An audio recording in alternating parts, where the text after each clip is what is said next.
Hello friends, मैं doctor Abhilasha R K Patel, FD Panchakarma, PG Ayurveda Prayojanam coaching classes से। आज का टॉपिक हमने रिसर्च स्टैट से लिया हुआ है।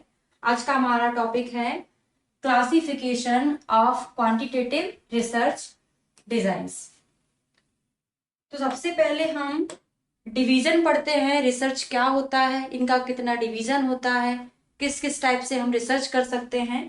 तो यहाँ पर क्वांटिटेटिव रिसर्च डिजाइन में हम ऑब्जर्वेशनल रिसर्च पढ़ेंगे, एक्सपेरिमेंटल रिसर्च पढ़ेंगे।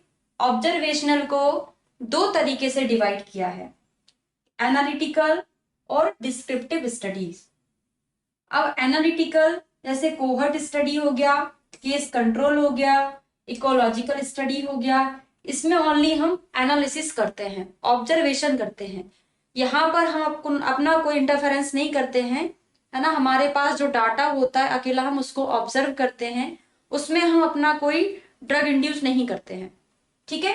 इसके पहले मैंने रिसर्च स्टैट पर 2 और वीडियो लेक्चर रिकॉर्ड किए हैं। अगर आपको उनको देखना है तो आप यूट्यूब पर जाकर उनको देख सकते हैं, क्योंकि अगर वो आप देखेंगे तो ये वाला टॉपिक आपको और अच्छे से समझ में आएगा।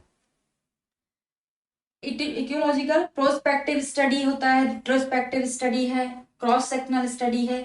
इनका हम डिटेल आगे पढ़ने वाले हैं। एक्सपेरिमेंटल में हम लेबोरेटरीज वाला पढ़ते हैं, है ना। ह्यूमंस पे जो हम एक्सपेरिमेंट करते हैं वो इसमें आता है। बेसिक है, प्रिंसिपल्स है ना। प्रिवेंशन ट्रायल करते हैं हम, थेराप्यूटिक ट्रायल करते हैं, ये सारा एक्सपेरिमेंटल में आता है। एक एक पढ़ते चलेंगे, आपको समझ में आएगा होता क्या है।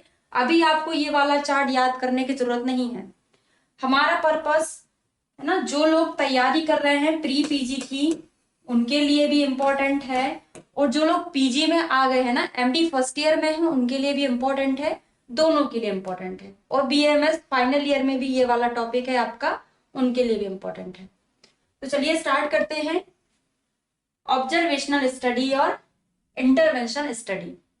इसका स्टार्ट करने के पहले हम थोड़ा सा समझ लेते हैं प्रोस्पेक्टिव स्टडी क्या होता है, रेट्रोस्पेक्टिव स्टडी क्या होता है। तो प्रोस्पेक्टिव स्टडी मतलब होता है कि हम आगे जाके उसको देख रहे हैं, जैसे कॉज टू इफेक्ट स्टडी, है ना। किसी बीमारी का कोई कॉज है ना, उससे आगे जाके कौन सी बीमारी हो रही, तो कॉज टू इफेक्ट स्टडी कहलाता है प्रोस्पेक्टिव स्टडी। जैसे अगर मैं आपको इसका एग्जांपल देके समझाऊं, तो जैसे मैंने, है ना, एक फैक्ट्री है ना, वहां पर बोल दिया कि 20 लोगों को बोल दिया कि आप यहाँ पर रहो, इसके आसपास। इस फैक्ट्री में बहुत सारे केमिकल्स निकल रहे हैं, है ना, बहुत सारी गैसेस हैं यहाँ पर। तो ये क्या हो गया, कॉज। यहाँ पर जो 20 लोग रह रहे थे उनको मैंने एक कॉज के प्रति क्या किया, एक्सपोज किया। उसके बाद उनमें जो बीमारी, जो डिसीज डेवलप हुई, वो कहलाएगा हमारा पर्सपेक्टिव स्टडी। मतलब कॉज से हमने इफेक्ट को देखा। ठीक है। अब दूसरा होता है एक रिट्रोस्पेक्टिव स्टडी। इसमें हम डिसीज के बैक में जाके स्टडी करते हैं कि ये क्या है। जैसे अभी सभी लोग जानते हैं, जैसे कोविड आया, पहले सिम्टम हमको मिला, उसके बाद पता चला ना कोविड से अच्छा रिलेशन और किसी से कर ही नहीं सकते ना। पहले हमको सिम्टम पता चला, मतलब पहले हमको इफेक्ट पता चला, ऐसे ऐसे लक्षण हो रहे हैं, लोगों की डेथ हो रही है। फिर हमने पीछे जाके देखा, इफेक्ट से हमने पीछे जाके देखा कि इसका कारण क्या था, इसका कॉज क्या था। तो हो गया इफेक्ट टू कॉज स्टडी होती है, वो कहलाती है पर्सपेक्टिव स्टडी। ठीक है। अब नेक्स्ट आता है, ये हमने थोड़ा सा समझ लिया है क्योंकि आगे का हम जो पढ़ने जा रहे हैं उसके लिए बहुत जरूरी होता है पढ़ना। Observational and interventional study. Observational study क्या कहलाता है, तो देखिए जैसे हमने कोई हॉस्पिटल गए, वहां पर बहुत सारा रिकॉर्ड रखा था, जैसे ऑस्टियोआर्थराइटिस के कितने पेशेंट थे, ज्वाइंट पेन के कितने पेशेंट हैं, एनीमिया के कितने पेशेंट हैं। जैसे हमको फाइल में मिल गया कि आज 100 पेशेंट हमारे हॉस्पिटल में ज्वाइंट पेन के आए, अकेला हमने ऑब्जर्व किया, ये ऑब्जर्वेशनल स्टडी है। कई तरीके से हम ऑब्जर्व कर सकते हैं। यहाँ पर हम अपना कोई भी यहाँ पर योगदान नहीं देते हैं, केवल हमने देखा। ठीक है। इंटरवेंशनल स्टडी क्या होती है, इसमें हम पेशेंट को सिलेक्ट करते हैं अकॉर्डिंग टू अपना जो प्रोफार्मा होता है, क्राइटेरिया होता है, उसके अकॉर्डिंग भी करते हैं। ठीक है, पेशेंट को हमने सिलेक्ट किया, मान लो 60 से 100 पेशेंट हमने सिलेक्ट किए, इनमें हमने अलग अलग तरीके का कोई भी ट्रीटमेंट दिया, पैरासिटामोल दे दिया, आयुर्वेदा में बोलो शिरोधारा दे दिया, जो भी दे दिया। उसके बाद हम जो इसका रिजल्ट देखते हैं, कंक्लूड करते हैं, वो कहलाता है इंटरवेंशनल स्टडी। अब इसका जब हम डिटेल पढ़ेंगे, किस टाइप से हम इसको करते हैं, कितने ग्रुप लेते हैं, वो सारा कौन सा टेस्ट लगाते हैं, वो आगे पढ़ेंगे। आज इसका फर्स्ट लेक्चर है ना क्लिनिकल रिसर्च का। पढ़ते हैं डिटेल। ऑब्जर्वेशनल स्टडी मैंने जो आपको शॉर्ट में समझा दिया है वही यहाँ पर लिखा है।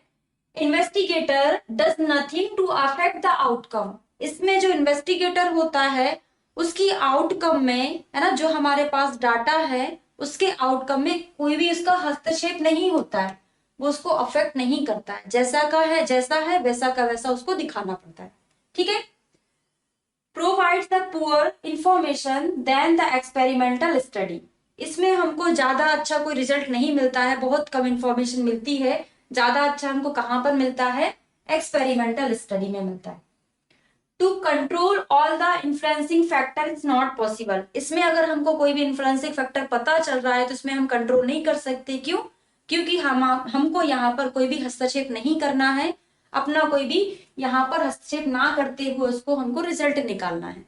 ठीक है, जैसे अगर हम देखें ऑब्जर्वेशनल स्टडी में और कौन कौन सी स्टडी आती हैं, एपिडेमियोलॉजिकल स्टडीज, जैसे कोहर्ट कंट्रोल होती है, केस कंट्रोल स्टडी है, केस स्टडी होती है, केस सीरीज होती है। आगे हम इनको ही डिस्कस करेंगे आज की क्लास में। तो ऑब्जर्वेशनल स्टडी को हमने देखा है ना, केस सीरीज है, केस कंट्रोल में भी हम ऑब्जर्व करते हैं, कोहर्ट स्टडी हो गया और क्रॉस सेक्शनल स्टडी। तो चलिए, ऑब्जर्वेशनल हमने डेफिनेशन देख लिया किस टाइप से होता है, कौन कौन सी स्टडी आती हैं। ऑब्जेक्टिव टाइप के पेपर में आपसे इतना पूछा जाता है, case control study which type of study. तो कौन सी स्टडी है, observational study. Cohort study, interventional study और ऑब्जर्वेशनल स्टडी। तो कौन सी है ये, ऑब्जर्वेशनल स्टडी है। इस टाइप से अकेला कॉम्पिटिटिव एग्जाम में पूछा जाता है। आप फाइनल ईयर में हैं या फिर आप एमडी फर्स्ट ईयर में है तो आपको लिखना रहता है उसमें। ठीक है, तो इंटरवेंशनल स्टडी के बारे में पढ़ते हैं। अगले लेक्चर में हम इनका डिटेल पढ़ेंगे, एक एक को लेते चलेंगे, केस सीरीज क्या है, कोहर्ट स्टडी क्या है, ये सारा हम डिटेल में अगले लेक्चर में कंप्लीट करेंगे। Interventional study, interventional study is a type of research in which the researcher makes a intervention to a treatment group and compare to outcome with the outcome of the control group। मतलब क्या हुआ कि इसमें हम कोई sample select करते हैं, जैसे हमने 100 पेशेंट का सैंपल ले लिया, इसको हमने ट्रीटमेंट दिया, इसमें हमने कोई भी ड्रग दिया, इनको हमने कंट्रोल ग्रुप में रखा, है ना, इसको डमी पिल दे दिया।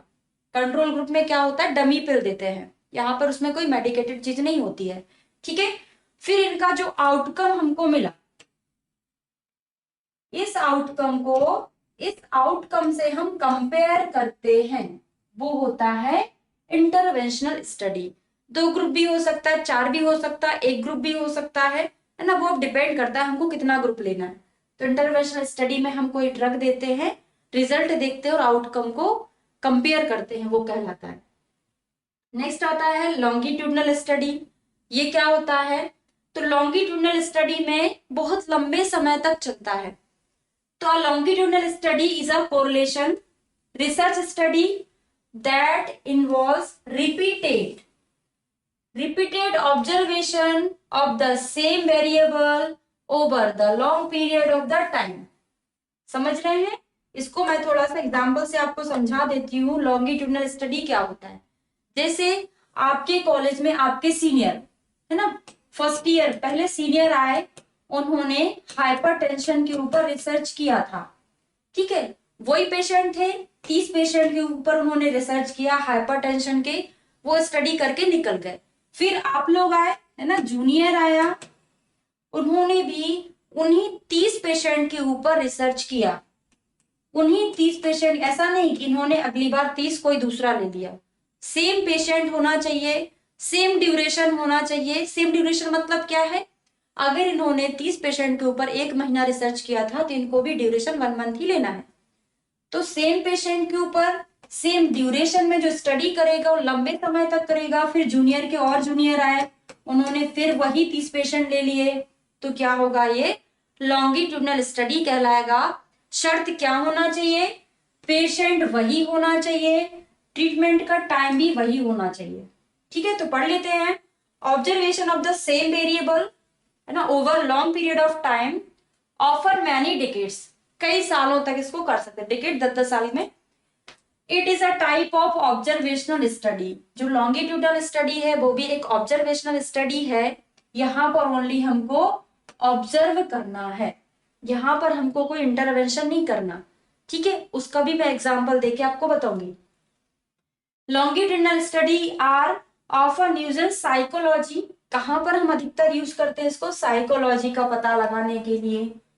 To study developmental trends across the life span and sociology, to study life events throughout lifetime of generation. मतलब क्या हो गया, या फिर आप किसी एक ऐसी डिसीज का पॉजिटिव फैक्टर पता लगाने के लिए आप जो करते हो ना, वो भी लॉन्गिट्यूडनल स्टडी है। रिस्क फैक्टर, जैसे एक टोबैको है ना, टोबैको खाने से कैंसर, मतलब क्या होता है, इसमें डोमिनेटिंग फैक्टर है एक। तो ये ऐसे ही स्टेब्लिश नहीं हो गया, इसके ऊपर पहले बहुत सारी कई डिकेड्स तक रिसर्च हुई थी। कैसे हुई थी, आपने पता लगाया कि 1000 लोग टोबैको खा रहे थे तो उनको 1000 में से 500 लोगों को कैंसर हो गया। ठीक है, जो नहीं खा रहे थे उनमें भी हुआ, लेकिन 10 को हुआ। इसका मतलब क्या हो गया कि टोबैको इन्फ्लुएंसिंग फैक्टर है फॉर कैंसर। ठीक है, तो जो लॉन्गिट्यूडनल स्टडी होती है उसमें हम किसी डिसीज के लिए एक पॉजिटिव फैक्टर भी पता करते हैं, तो ये लॉन्गिट्यूडनल स्टडी हो गया। ठीक है, नेक्स्ट लेक्चर में हम इनका एक एक स्टडी लेते चलेंगे और इसका कंप्लीट एग्जाम्पल के सहित पढ़ेंगे। ठीक है, ओके, थैंक यू।